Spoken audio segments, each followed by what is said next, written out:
Welcome to Coming from Left Field, where we have conversations about politics, books, and current events with your host, Greg Godels and Pat Cummings.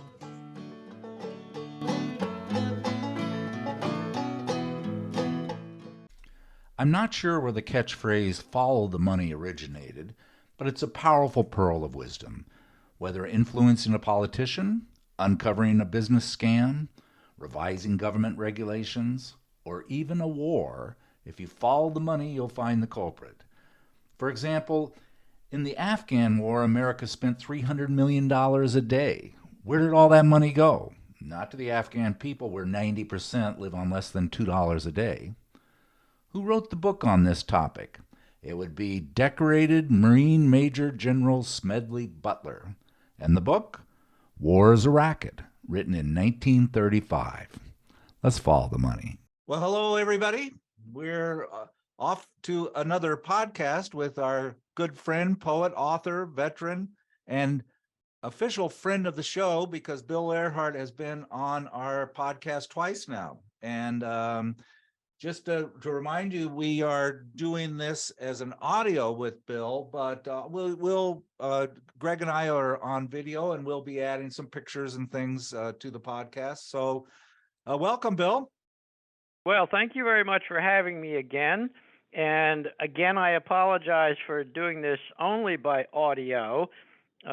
For folks who are listening in, I am a techno dinosaur. And video, Zoom video, gives me the total creeps. It reminds me of Max Headroom and 20 Minutes into the Future. My ancient desktop computer won't even do Zoom. So fortunately, Greg and Pat were gracious enough to allow me to do this by audio only, and I apologize for that. Well, there you go. I need to tell people why we have you on the show. Greg and I read the book Gangsters of Capitalism, Smedley Butler, the Marines, and the Making and Breaking of the American Empire. It's a great book. It's been out 1 year. And we were going to get this author on the podcast, and then we realized that you probably know more about Smedley Butler than he does. And in our last podcast, you mentioned that you taught at a high school for 18 years, which was the same high school private school that Smedley Butler went to, and that through the years you have become quite a expert on the man, and that's why we're having you on the show. This is going to be more nothing against Jonathan Katz. He's a very nice man, but I think you're going to tell better Smedley Butler stories, perhaps. I don't know. What do you think? Well, I'm not sure that I know more about Butler than Katz does. His book really is very, very good. But I certainly have a kind of at once removed personal connection to Butler that Katz doesn't have. I guess I might as well explain that at this point. When I was at Parris Island, South Carolina, in the summer of 1966, becoming a Marine, we learned the names of two Marines who had both won the Medal of Honor and had lived to tell about it. One of them was Dan Daly. The other was Smedley Butler. But so that's what I knew about Smedley Butler until the Reagan Wars in Central America. And then I stumbled onto Smedley Butler again, only in a very different context. Much of Butler's military career was spent in the Caribbean and Central America, fighting the Banana Wars, they're called. And of course, we were making war on Nicaragua in the 1980s, thanks to Ronald Reagan. And Butler resurfaced at that point because late in his career, and I think you're going to play the clip or something, where Butler talks about having been a gangster for capitalism, a racketeer for Wall Street, and went through this scathing critique of American foreign policy in Central America. So that was they neglected to tell me that part at Parris Island. I spent 33 years and 4 months in active military service, and during that period, I spent most of my time as a high-class muscle man for big business, for Wall Street and the bankers. In short, I was a racketeer, a gangster for capitalism. I helped make Mexico safe for American oil interests. I helped make Haiti and Cuba a decent place for the National City Bank boys to collect revenues in. I helped in raping of half a dozen Central American republics for the benefit of Wall Street. I helped purify Nicaragua for the International Banking House of Brown Brothers. I brought light to the Dominican Republic for the American sugar interests. I helped make Honduras right for the American fruit companies. In China, I helped see to it that Standard Oil went on its way unmolested. Looking back on it, I might have given Al Capone a few hints. The best that he could do was operate his racket in 3 districts. I operated on 3 continents. War is a racket. It always has been. A few profit and the many pay. But there is a way to stop it. You can end it by disarmament conferences. It can be smashed effectively only by taking the profit out of war. But I had a poster of Smedley Butler hanging in my classroom at the Haverford School for Boys from the first day I started teaching there in the early part of this century. And it turns out, and I knew this at the time, Smedley Butler was an 1898 graduate of the school where I taught. Back in those days, it was known as the Haverford College Grammar School. It has since become the Haverford School for Boys. But I had this poster of Butler hanging up, and the whole time I was there, a number of years later, I guess I'd been there for at least 10 years, maybe a little longer, and an alumnus who had graduated in 1969 was doing research on something else, but he stumbled upon Smedley Butler and discovered that Butler was a graduate of the same school he had gone to. And he wrote to the headmaster, a guy named Joe Cox, who had hired me. He wrote to Joe and said, "How could I have gone to the Haverford School for 13 years and never have heard of this guy?" And Joe said, "Oh, you should talk to Bill Ehrhart. He's a big Smedley Butler fan." That's how I got drawn into this whole thing. Eventually, the guy's name was Fred Housel. Unfortunately, he died a few years ago. He's younger than me. But Fred, with Fred's money, he was fairly well to do. With Fred's money and Joe Cox's support, I resurrected the memory of Smedley Butler on the Haverford School campus. The reason that Fred had never heard about him is that in the middle 1930s, the early 1930s, Butler became a very vocal critic of what today we would call the military industrial complex. Didn't have that name back then, but he became very outspoken against American foreign policy, and that's when he said all that stuff about having been a racketeer for capitalism, and he said he could teach Al Capone a thing or two. Al Capone operated in 3 districts. I operated on 3 continents.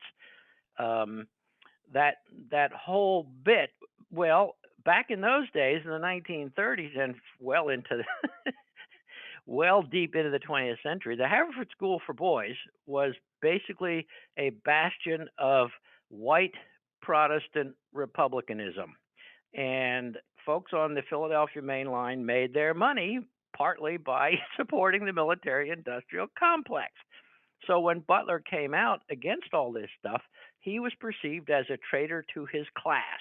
And I'm saying class in the Marxist term of, economic stratification. Butler was perceived as a traitor to his people, and they wrote him out of the history of the school. He ceased to exist as a graduate of the Haverford School. He was completely buried. And so along comes I come, and with Fred's money and Joe Cox's support, we resurrected Smedley Butler's memory on the Haverford School for Boys. Fred gave the school a pile of money, and the classroom that I used for years was was the dedicated Smedley Butler classroom. It still has a bronze plaque hanging on the wall, dedicated to Butler.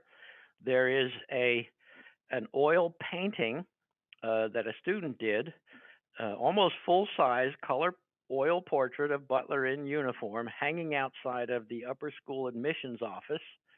There is a bench on the campus. It's a six-sided bench going around a tree on the campus, and it has 6 brass plates that describe Butler's life. I wrote the text for those. And for several years, about 3 or 4 years, I taught a course, senior history elective, called Smedley Butler and the Rise of American Imperialism, through which we traced Butler's life everywhere the Marine Corps sent him. Why is he being sent? Why are the Marines being sent to Panama in 1903? Why are the Marines being sent to Nicaragua in 1908? All the way through his life. Unfortunately, the history electives, when I retired, that was my hobby horse, and other history teachers will not pick up that course. They want to do their own specialties. So the course itself was only, I think, 3 or 4 years I taught it. But in any case, Butler's presence is now quite tangibly there on the Haverford School campus in the form of the dedicated classroom, the big oil painting portrait that a kid named Bo Collins did, class of 2012, and the Smedley Butler bench, which is out by the field house. So that's Bill, the story of my connection with Smedley Butler. I didn't know about Smedley Butler until Greg turned me on to him a year ago, and then what's so interesting is he's born in 1881 to Quaker families in Pennsylvania. His parents were very affluent, involved in politics and senators and so forth. But he joined the Marines at 16, wanted to go in the Army, and they wouldn't take him. But he wanted to join the Marines to fight in the Spanish-American War, remember the Maine.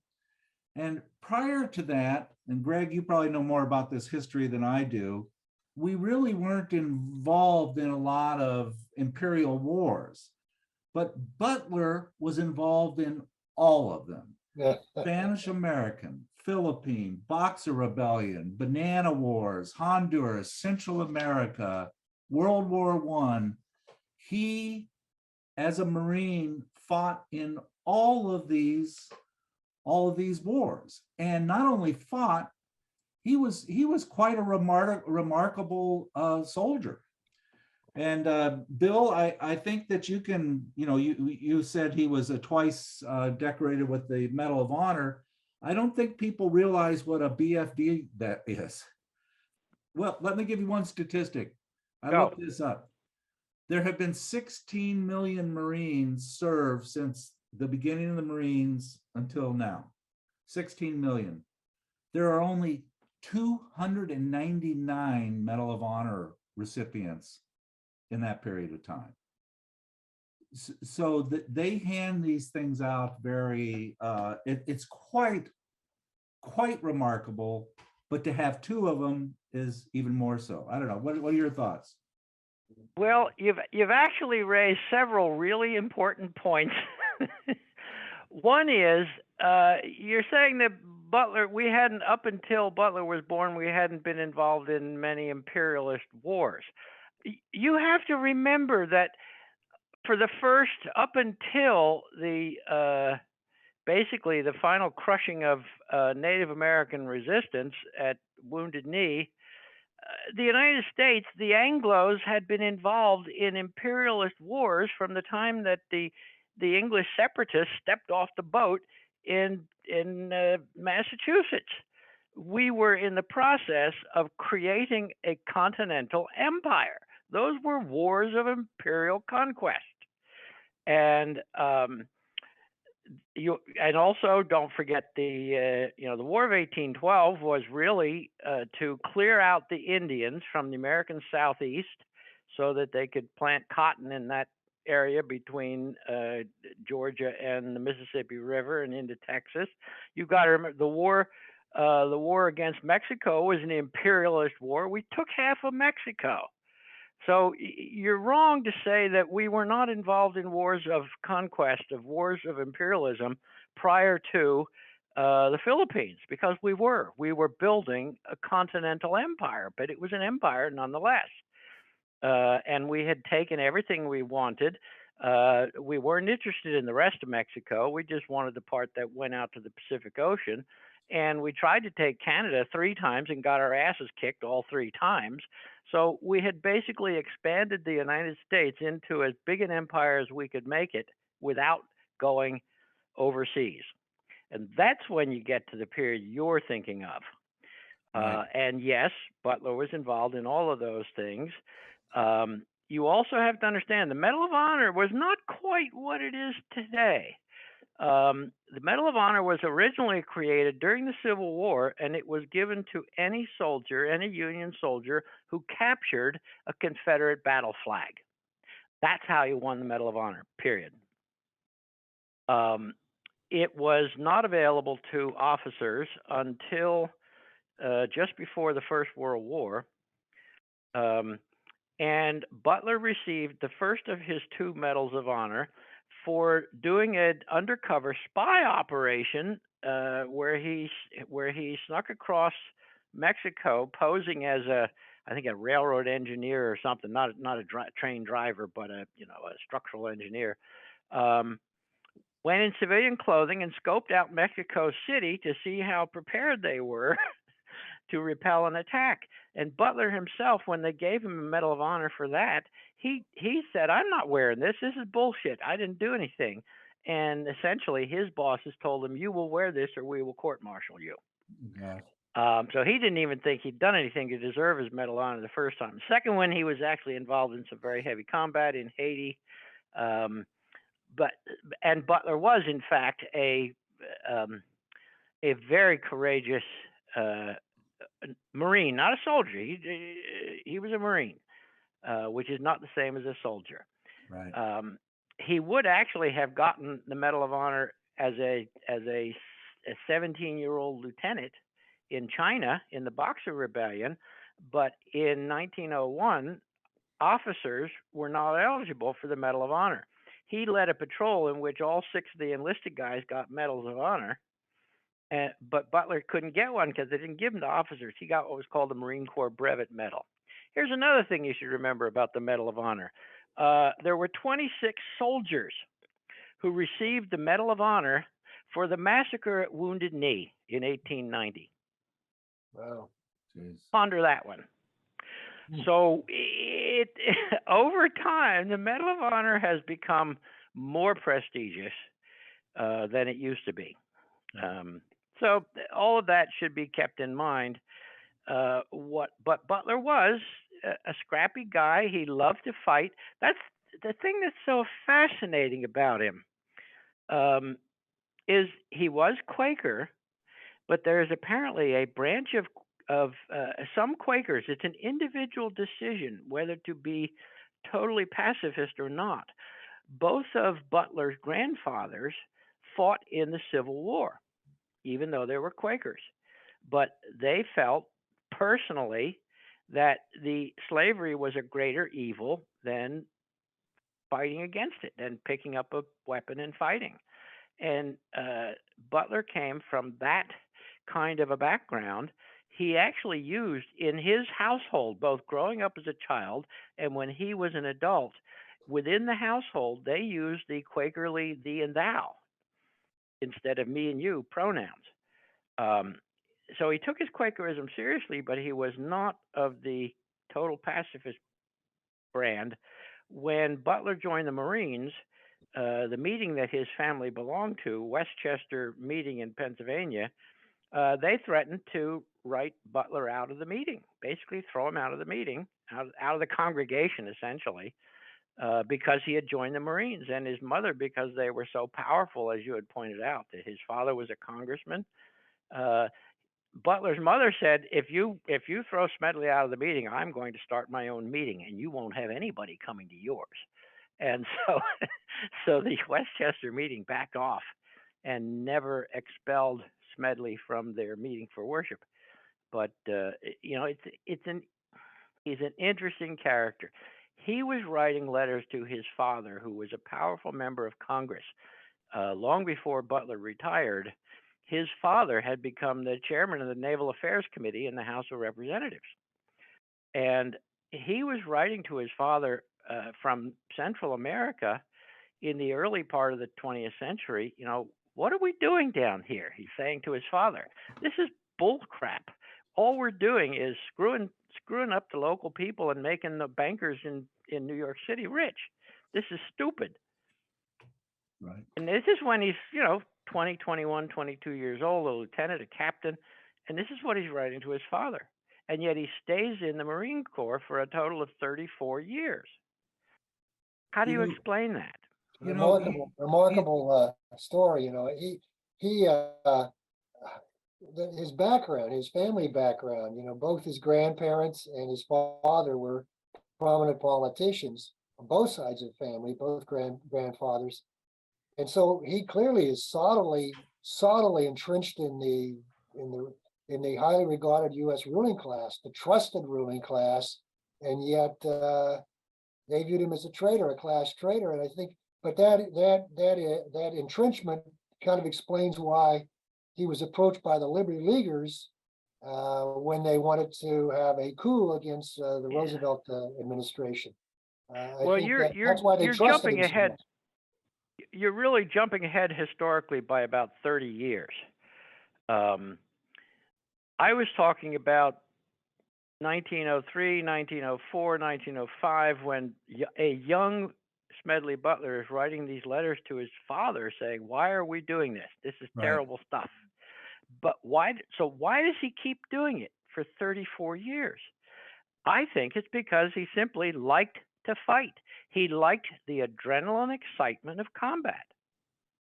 And he doesn't really begin to speak out against any of this stuff until he reaches a rank and an age where he is no longer going to be deployed in the field as a fighter.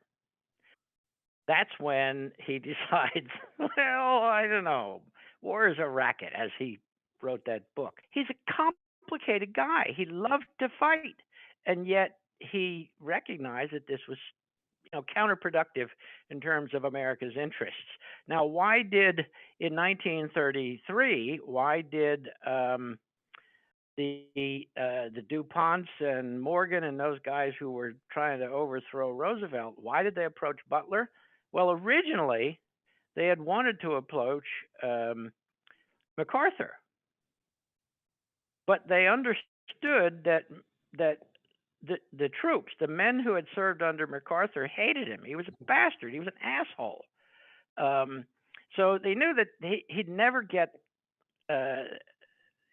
be able to rally the troops around him. And of course, the DuPonts and Morgan and those guys they were going to use the American Legion as the shock troops to pressure Roosevelt into basically stepping down, the same way that Mussolini had used the black shirts in Italy in 1922 in the March on Rome.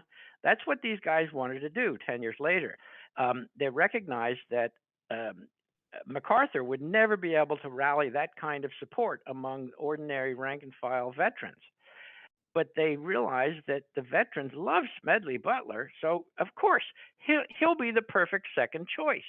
What they misunderstood is that Butler loved democracy and America, and he wasn't about to engage in something like that. So it was almost a comedy of errors. If you let's come back to that. I want to, and we're jumping around here, but let's start with this, which is the book War is a Racket, and right. And this is what he's famous for. And this is written in 1935. So he'd already gone through the Boxer rebellions, the banana wars, all the different things. You know, he'd gone through all of that. And he wrote this 40-page pamphlet that was War is a Racket, who makes profits, who pays the bills. It's a short book that is essentially the first expression that the military-industrial complex, and a lot of people are making money on war, and the servicemen are the ones that suffer for this. And this is the what he's noted for. And prior to that, I don't know, Bill, had people expressed this before so honestly, saying that oftentimes if you follow the money, there's a lot of people that make money on war and a lot of people are harmed, but the people making money seem to have the say in the matter. Well, actually, yes. In the late 1920s, there was a Senate investigation. I believe it was called the Nye Committee, NYE, after the chairman of the committee, who was a senator named Nye. And they actually investigated the armaments industry during the First World War and clearly demonstrated that the arms industry had made a fortune off the war at the expense of a whole lot of dead Americans. So this was not something surprisingly new. It was in the public domain. How much attention ordinary Americans paid to the Nye Committee's hearings and conclusions, I don't know. I know it's made, standard history books, and you do know that you may probably know that during the 1920s and well into the 1930s, there was a very powerful peace movement, the Oxford Pledge, that originated in England, and you had millions of people taking the Oxford Pledge. We will never resort to war again. We will never pick up arms again. And that was very strong in the late 20s and well into the 30s. It was international, largely American and British, but so people were aware of this. What was so fascinating, when Butler came out with this thing in 1935, it's not like it was suddenly front page news in the New York Times. People didn't pay much more attention to that than they had paid to the Nye Committee hearings. It's kind of depressing, but ordinary people are too busy keeping a roof over their heads and keeping their children fed and in clothing. Most Americans don't pay much attention to this stuff and never have. It's just the way it is. So you say Butler is well known for his War is a Racket, but I don't think there were a lot of Americans in the 1930s who could have told you who had ever heard of it. Right. It was published. The article he wrote was originally published in a socialist magazine. He voted for the first Democrat he ever voted for. He was raised as a Republican. The first Democrat he ever voted for was Roosevelt. And in 1936, he didn't vote for Roosevelt. He voted for the socialist candidate. I think the guy's name was Norman Thomas or something like that. But Butler moved very distinctly to the left after he retired from the Marine Corps. And the parallels of someone kind of at the end of their career, being honest, having nothing to lose, and then you have Eisenhower, who did his famous speech concerned about the growing military-industrial complex. Same thing. Well, the problem with Eisenhower, though, is he never did a goddamn thing about it. I think more of the guy who was the guy who started the Navy Admiral LaRock, I believe, who became very involved in the nuclear freeze movement in the 1980s.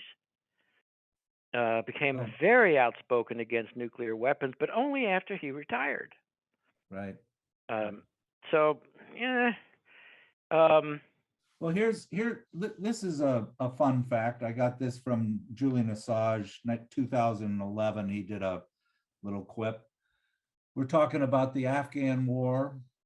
In the Afghan War, we spent $300 million a day for the 20-some or 18-some years we were there. It was the second poorest country in the world before we came. When we left, it was the second poorest country.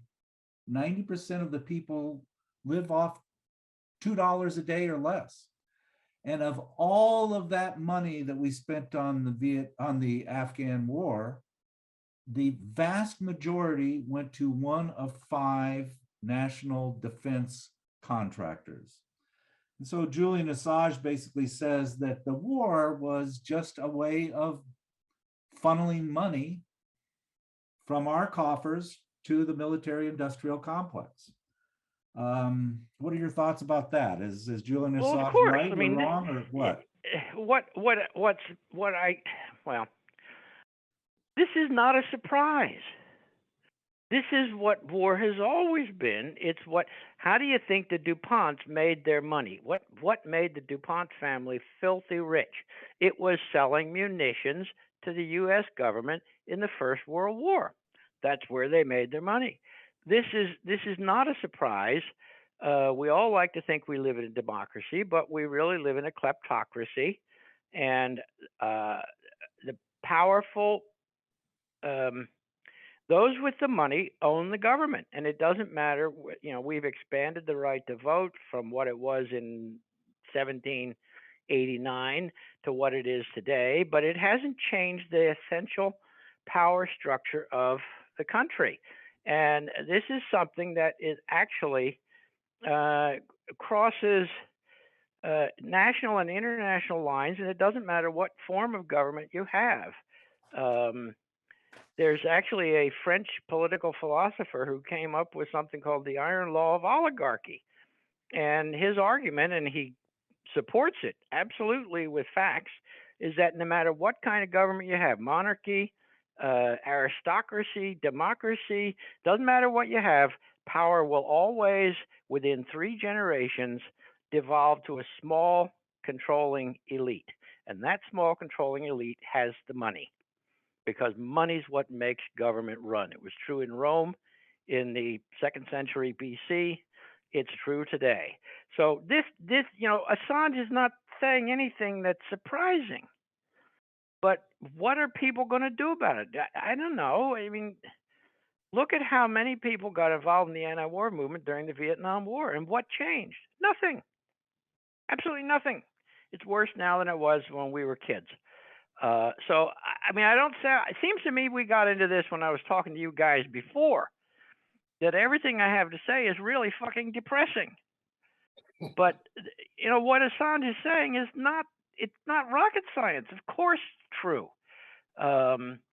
And essentially, what we've been involved in for all of our lifetimes, and it's gotten worse since Bill Clinton was president, but he didn't start it. It is a massive transfer of wealth from the middle class to the rich elite. And that takes the form of government contracting. When they say we spent X billion dollars in Afghanistan, that money wasn't just burned up. They didn't just throw it into an oven and burn it. That money went into somebody's pocket. Every time you fire a cruise missile, it costs something like $48,000. So you got to buy a new cruise missile. And who are you giving that money to? That's going into somebody's bank account. And it's not going into your bank account or my bank account. It's a transfer of wealth from the bottom up. But that's been true as far back as you want to look. What do you think, Greg? Is Bill a Well, crazy old coot, or is he a generally seer? agree, but I generally agree, but I think it's not so much a subjective or personal motivation of greed. It's what fuels the economy. I mean, since 1937, when the economy went into a crap hole after it had recovered to some extent in the Great Depression, it collapsed again. And so what pulled it out? I mean, the story, I mean, the line, what you learn in the school books is that Roosevelt's New Deal pulled it all out. It was military spending. Military spending in the late 30s with the rise of Nazism, the threat from the emerging threat from Japan and others, that exploded. And so the ruling circles in this country learned. They learned military Keynesianism. What really will pull us out of any kind of mess we're in, financially, economically, is military spending. And that became, after World War II, they expected another depression because the war was over. massive numbers of people coming back without jobs. So they kept the Cold War going. The Cold War was essentially a response to the capitalist economy. It always flounders without a push. That's what Keynes taught us. And so military Keynesianism in the 50s and into the 60s, the Vietnam War and on, continued to be a driver of our economy. And then, of course, after the end of the Cold War, we had to manufacture new enemies, and we did. War on drugs, war on terror, et cetera, et cetera. So as long as it's functional, as long as it's a functional part of our economy, it's going to loom over us, and we've got to change people's minds about that. We've got to bring that understanding to people. But I would argue that military spending is actually the least efficient way to grow an economy. When you build a Hellfire missile, and then you fire it and it blows up and it's gone. It doesn't do anything to kill people. Then you got to buy another one. But if you build a truck, that truck can do things. If you build a steam shovel, that steam shovel can do things. If you put your money into upgrading the rail system, you can give people jobs working on the rail system. Once the upgrade is done, now you've got this functioning railroad that needs to have workers running it. The idea that military spending is good for the economy, I just disagree with that. It's actually not good for the economy. Well, no, of course it's not. But if you face that reality that you just told, if you actually looked that square in the eye, you can only draw one conclusion. That is, we need socialism, because capitalism will not allow that. And that was the lessons of 37. That was the lessons of 45. The lessons of 1991 after the Cold War. Capitalism will not allow that kind of an economy. So you have to commit yourself to socialism. And that's what people don't want to hear. They don't want to hear that. They want to have their cake and eat it too. They want to have a society of inequality, of very rich people, and a middle class. They want a middle class, but they want very rich people. And to have that, you have to have capitalism. So I don't see any other answer but socialism. Well, the thing is, as I said, Butler became a socialist. By the end of his life, he was a socialist. And before Roosevelt even got into office, Butler himself was publicly advocating universal health care, what amounted to Social Security, guaranteed incomes. Butler was advocating stuff that was too radical for FDR. Right. He had become a socialist. And here's the thing, but when you look at the American people, and this goes back to Pat saying, Butler was known for his WarIsARacket. Well, he wasn't known for that. And Butler ran for public office. He ran for senator in Pennsylvania at least once, maybe twice. But he was never elected. In spite of the fact that he was very popular personally, he never won a political office because most Americans didn't agree with, they thought socialism meant you're going to be like Joe Stalin. And that's obviously they still think that today, but that's because of American ignorance. And I hate to say it, but most Americans, you say socialism would benefit, as Greg certainly knows, and you do, Pat. Socialism would benefit most Americans. I love it when I hear people say that Biden's a socialist. He's trying to ruin our Social Security system. I mean, I've really had right-wing people say, keep the government's hands off my Social Security, and they don't even realize that's socialism. But every time I talk to you guys, I end up depressed. What? We should. But look, I mean, the example you give of Smedley Butler is inspiring, and I'm glad you pointed that out. I mean, it's something you overlook. I overlook, but the trajectory of Smedley Butler was towards something beyond capitalism. The trajectory very much so. Martin Luther King, before he was assassinated, was something beyond capitalism. And maybe that's why he got assassinated. Trajectory of Malcolm X when he was assassinated was going beyond capitalism. Maybe that's why he got assassinated. Maybe that's why the character assassination of Smedley Butler was so critical for the right to go forward. But we see a lot of great people like this, and I think that's inspiring. Yes. When they look at things, they don't start off being a socialist or being a radical. They start off wanting to see things better, but they end up running against these roadblocks again and again. I can imagine Smedley Butler being approached by, I mean, I think it was his one of his grandmother, an aunt of his, worked for had doings with. She was a lawyer, had doings with the DuPont family. I think worked on some of their legal work. Can you imagine the DuPonts approaching him and saying, "Look, we can't have this radicalism that Franklin's bringing."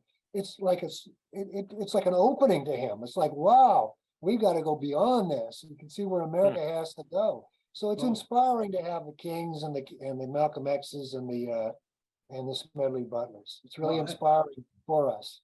Let's talk about two things: the bonus army, and then from that, let's go into the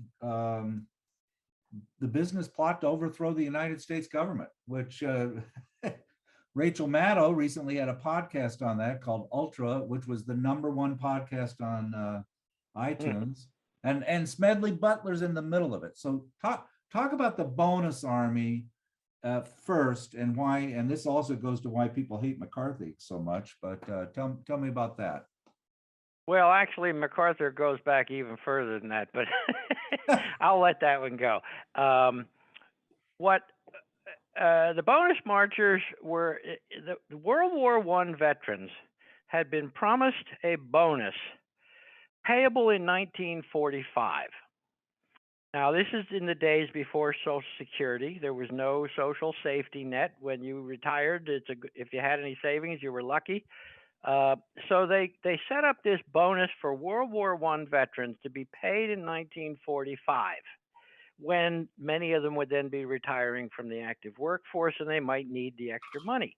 Well, in 1932, a whole bunch of veterans, thousands of them actually organized and came to Washington to petition Congress. Their argument was, our families are starving. We need the money now. We don't need it in 1945. We'll be dead by then. Please pay us the bonus now. The House of Representatives voted to release the bonus early, but the Senate adjourned without voting on it. This is in the summer of 1932. So all these veterans are camped out. There's thousands of them on the Anacostia Flats down by the Potomac River, where they have since built the Jefferson Memorial. But that was uninhabited, basically marshland in 1932. They had built a tent city. They used to call these things Hoovervilles. And they had also occupied a number of abandoned, unused federal buildings in Washington itself. Hoover told MacArthur, who at that time was Chief of Staff of the Army, Hoover ordered MacArthur to remove the veterans from the federal buildings in Washington, D.C., but he specifically ordered MacArthur not to cross the bridge into this tent city along Anacostia Flats. He said, do not go in there into the veterans encampment. By the way, MacArthur's chief of staff was Major Dwight Eisenhower, and MacArthur's head of the cavalry and armor tanks was Major George Patton. Oh. And MacArthur ordered Patton to cross the bridge and go into the encampment. They burned the encampment to the ground. A couple of people, an infant died of tear gas inhalation. There have been mixed reports about whether or not another veteran died, but he went in there with tanks and cavalry and drove these veterans out against Hoover's specific orders, and apparently Eisenhower claims that he tried to give MacArthur, look, Hoover said, here's a written order, and MacArthur said, I don't have time for written orders. The arrogance of the man is astounding. But what's really interesting is that those men in Anacostia Flats, and they had their families with them, these were guys who had been under MacArthur's command in France during the First World War. These are the men MacArthur himself commanded, and he has now attacked them. In fact, when Roosevelt heard about this, the first thing he said was, I'll be the next president, because he knew that this was going to resound badly on Hoover, which it did. But that was, and of course, before MacArthur went in and drove these people out, Butler had gone down to Washington, and he actually camped out with the veterans. I think you have that clip of him speaking. He's standing on top of a car, right, saying, this is the greatest display of Americanism I've ever seen. They call you bums now. They weren't calling you bums in 1917 and 1918. Makes me so damn mad a whole lot of people speak of you as tramps. By God, they didn't speak of you as tramps in 1917 and 18. No. Take it from me, this is the greatest demonstration of Americanism we've ever had. Pure Americanism. I know who's made this country worth living in. It's just you fellas. People like you. Remember, by God, you made this country worth living in. And don't allow anybody to tell you differently. When you exercise your right of citizen, which is voting, remember this, that everybody who's not with you is against you. There's no such thing as a middle course. If anybody's with you, he'll say so. And if he doesn't say anything, he's against you. And when you go to the polls, lick the hell out of him. Make any difference what he is. This is not a business of party. This is a business of the people. It isn't a question of whether it's right for you to have the bonus or not. Things don't go that way. It doesn't go by justice. It goes by vote. And if you want your bonus, you get the vote. And you can have 10 times the bonus to get the vote. So he very much supported the bonus marchers and was, of course, outraged. That's why it was actually the treatment of the bonus marchers, which is why Butler made up his mind to vote for Roosevelt for the first time in his life, voting against the Republican candidate, and he voted for Roosevelt in 1932. And that was the bonus marchers.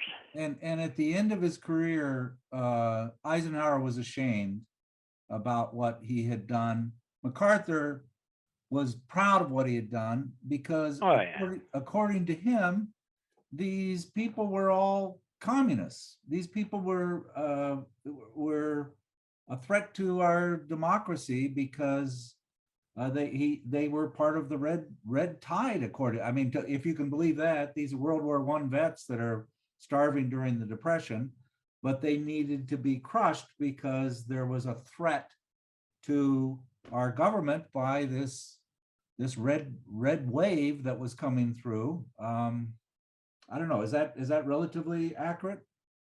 Yes, but you have to remember that those in power do not exercise their power by telling themselves, I'm greedy, I want to stay on top, I don't care what I have to do, I'm going to act in my own self-interest.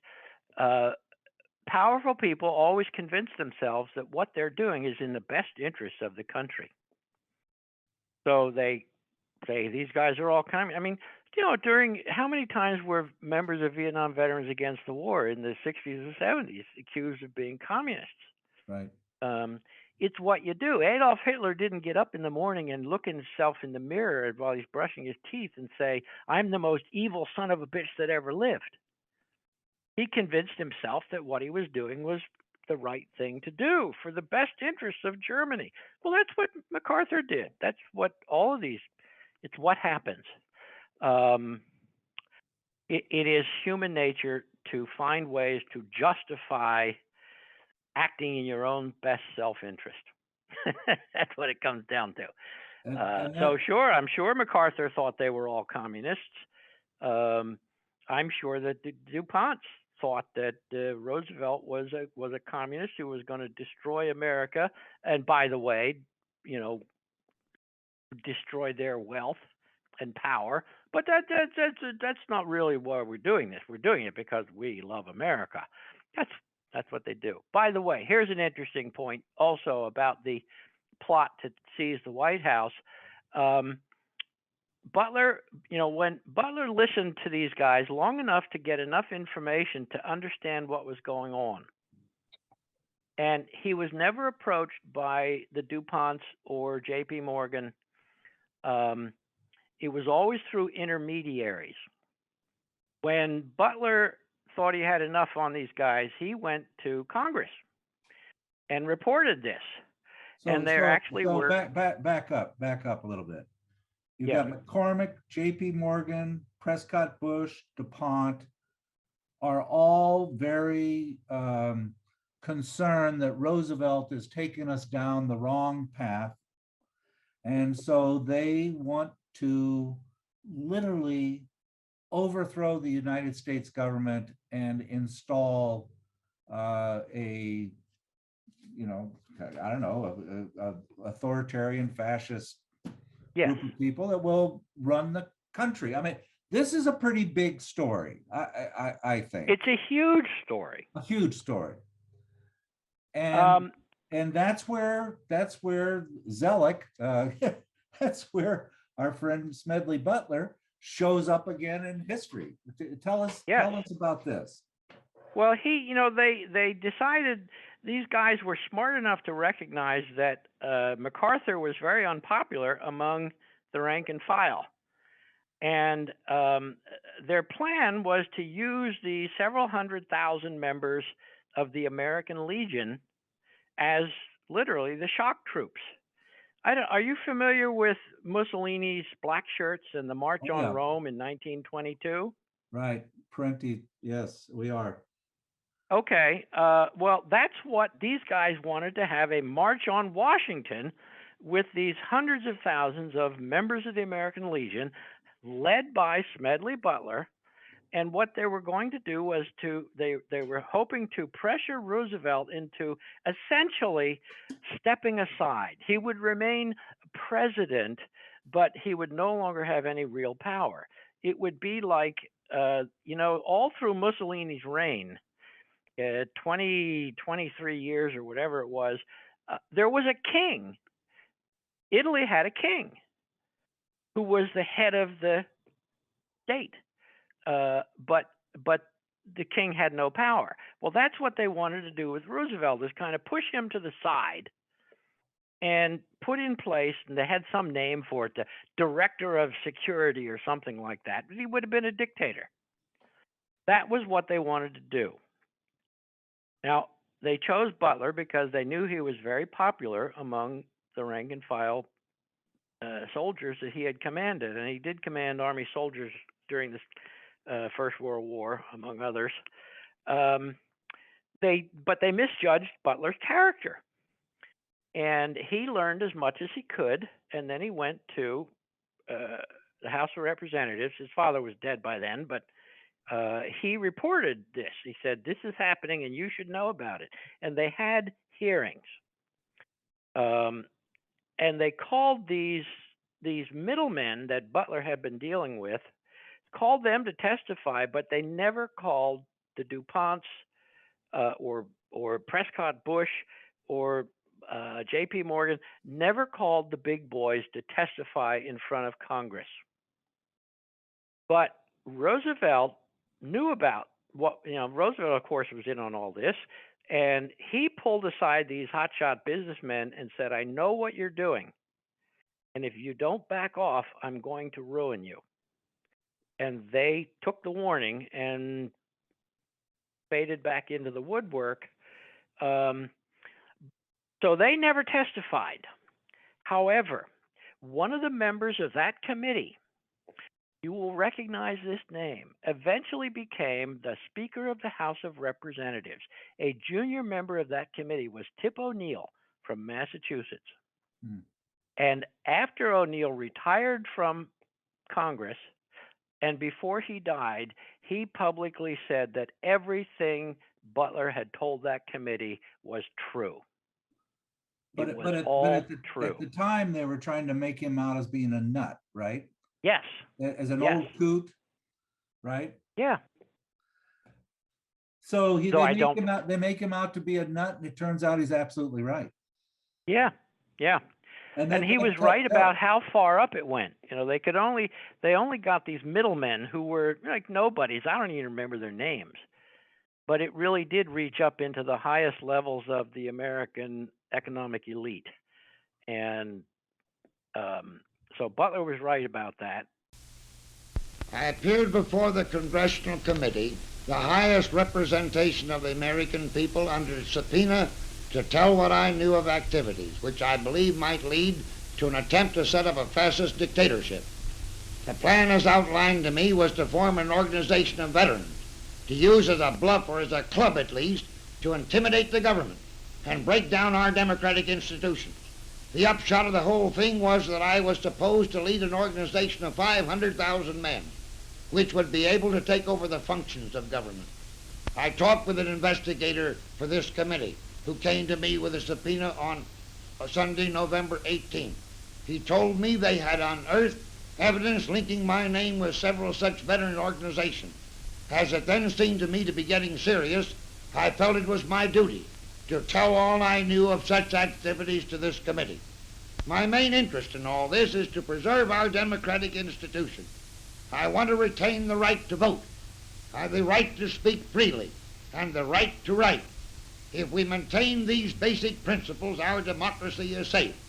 No dictatorship can exist with suffrage, freedom of speech, and press. And Butler was right about Mussolini too, that destroyed his career. Like, he was the second highest Marine, and he was making statements about Mussolini that got him into a lot of trouble and destroyed his career. Tell us about that. That's another good Well, story. it didn't quite destroy his career, although he did get into some serious hot water by publicly calling fascists a murdering dog, and calling Mussolini a murdering dog, and accusing him of running over some little kid with his car. And it was a big international scandal. Mussolini demanded an apology, and the Italian ambassador in Washington made a big fuss. And actually, Hoover was going to court-martial Butler. Butler was still on active duty at the time. And he ran over a kid, and then made the statement, "Oh, it's only one life." And that's what does one life matter? And that's what Butler recounted in just sort of an offhanded expression of what a jerk Mussolini was, which was kind of a fragile political thing to say at the time. Was he in line to be commandant at that point? Was he supposed to be the Marine Corps commandant? Well, no. See, here's the thing. That incident didn't really ruin Butler's career, because Butler had made a lot of enemies. He didn't like armchair generals and admirals. Increasingly, the senior levels of Army and Navy, including the Marines, were being staffed by graduates of the service academies. And Butler called them academic flag officers. And Butler, of course, never got out of, he graduated from high school, and that's as far as he ever got. But Butler did a number of things during his career that should have gotten him court-martialed. But because his father was the, chairman of the House Naval Affairs Committee, nobody would fuck with Butler. So he got away with at least three times in his career where he did things that would have gotten any other officer fired, court-martialed. But when Butler's father died in 1927 or 28, then Butler no longer had somebody covering his back. And the people that Butler had turned into enemies had their revenge. And the reason Butler retired from the Marines is because he knew he would never be appointed commandant. That was the only thing left, the only feather that he didn't have in his cap. And when they appointed a new commandant who was a junior officer to Butler, but who was a graduate of the Naval Academy, Butler realized that he would never be commandant. That's because Butler had so many enemies in Washington that the Mussolini thing didn't ruin his career. It was the fact that once his powerful father was dead, there was nobody looking out for Butler's interests. And his enemies were able to have their revenge. And just like you said with Tip O'Neill, later said everything that Butler said in the testimony before the, on the overthrow of the government. Afterwards, they said everything that Butler said about Mussolini turned out to be accurate too. Of course. 100% correct. He ran over a kid and made that comment. What's one life? Yes. And kept going. Hey, Bill, I have a question for you. When you recount this to youngsters, like when you were teaching, how did they respond? I mean, did this really open their eyes? I mean, surely it did. No, I mean, I don't know. You have to remember that I was teaching 16, 17, 18-year-old teenage boys. Mostly they're thinking about, am I going to be able to cop a feel off Mary Lou this weekend? Am I going to be a starter on the lacrosse match tomorrow afternoon? I don't know how many of them. Nothing I ever taught these kids, totally caused them to rearrange their whole worldview. It's not what teenage kids do. I am sure that a great many of them, and my teaching was not just with Smedley Butler. I used to do this in everything. I used to do this in my English classes. I'd tell them stuff they'd never heard in their lives and never imagined they would hear. And they'd go, wow, that's amazing. But it's not like they decide, instead of becoming a Wall Street trader, I'm gonna join the Peace Corps. I mean, I never had that impact on a kid. These are teenage kids. So it's, I hate to be depressing, but what I hope with some of these kids is that a few of them somewhere down the line will make better decisions because of things I taught them. Right. But I certainly don't think that I ever changed the course of a kid's life by what I was teaching. It just, they're kids, they're teenagers. What the hell? I had an English teacher who was in the Marines, and he did everything he could to keep me from joining the Marines. And when he called me over to his house, and he told me, he was trying to talk me out of joining the Marines. He wanted me to go to college first. And I'm sure he's thinking that by the time you've grown up a little bit, you're not going to want to go to this war. But what I remember from that night is that he told me that even though he was in during the Korean War, he had never deployed to Korea. And I distinctly remember my reaction to Mr. Deal telling me that was, oh, gee, you weren't a real Marine. You never got to fight. That's how a 17-year-old kid responds to that kind of stuff. Right. It's just so, I know that I've had kids tell me that it was the most interesting course they ever took, but it doesn't mean that Well, Bill, I'm just not that important. Bill, maybe if you would have taught critical race theory rather than Smedley Butler, you would have had more of an impact on this. But I did teach critical race theory. I taught U.S. history for 18 years. And critical race theory is U.S. history. Yeah. That's what it is. Yeah, that's what I did. I was wrong again on that one. Hey, Bill, would you take us out with a poem on your poem at Smedley Butler's grave? Sure. Butler's buried not too far from me, and I finally went over and checked out his grave. And it's interesting, you have this poem on your website, but it's not titled. It's called At Smedley Butler's Grave, isn't it? Yes, it's pretty unimaginative title. It's Smedley Butler's grave, and of course the photograph of me at Smedley Butler's grave. So here I am with Smedley Butler, Major General, Maverick Marine, Old Gimlet Eye, the Stormy Petrel, two-time Medal of Honor winner. Me, a sergeant with a Purple Heart for doing nothing but getting hit. Don't kid yourself. There's nothing heroic in that. Just bad luck. Yet here I am at Butler's grave. But why? Well, we were both Marines, there's that. And he graduated in 1898 from the school where I taught decades later for 18 years. And he wrote a book called WarIsARacket, in which he concluded, "To hell with war." How can you not love a guy for that? That's the poem. Great, Perfect, Bill. Great. That's great. Hey, thanks again for coming on. You know, your first podcast, I gave your book away, bought another copy, and gave that book away too. I have a lot of vet friends that have corresponded with me about your book. Thank you for your service, your poetry book. And just, I want to thank you for having such a powerful influence on a lot of my friends that well, you're welcome. You're very welcome, and keep buying the book and giving it away. Yeah.